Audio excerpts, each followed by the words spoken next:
Hey guys, Alexander Williamson here with the Secret History Inside of Your Aquarium. Today I'm just doing a quick little video about preparing frozen food for your fish.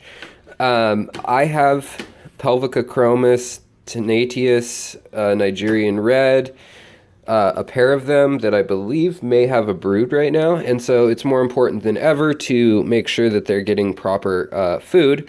And so these frozen foods, they come in little cubes, and as you can see in the tray that pulls out, they come in little like cubes you can pop out. And one is probably too much for your aquarium unless you have like a 75-gallon or something or bigger fish. But I like to keep smaller fish, nano fish. But I'm just showing you a way where you can basically get the fish to eat it. Because when I first bought it, they wouldn't eat the frozen food. And I was like, you guys are supposed to be eating this, you know, like it's supposed to be good for you. It has everything in it. It's formulated for you guys. It's like dwarf cichlid food. And so, and brine shrimp, which they do like the brine shrimp.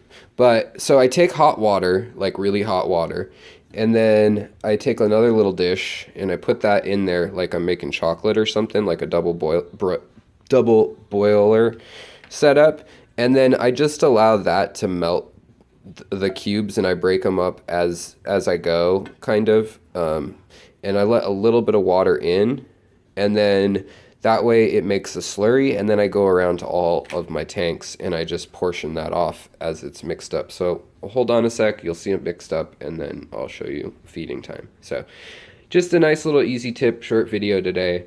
If this helps you guys out, you might get your fish to eat frozen food, because I think what they don't like is the cold texture when it's in the tank. Like, it freaks them out when they're in an 80-degree tank or whatever, and then they taste something that's near freezing. It scares them, it startles them, and then they don't want to mess with it. And once it's settled, then some fish will eat it, but not all fish. A lot of fish like to eat out of the water column while it's falling, like a natural bug or something would be. So hold on one moment. This usually takes about 5 minutes to break up, and then we'll feed them.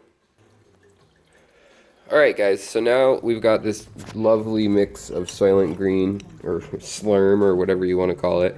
And I just kind of portion off a little bit to each tank, and it turns into this nasty cloud. But there you go, you can see the Pelvica chromis.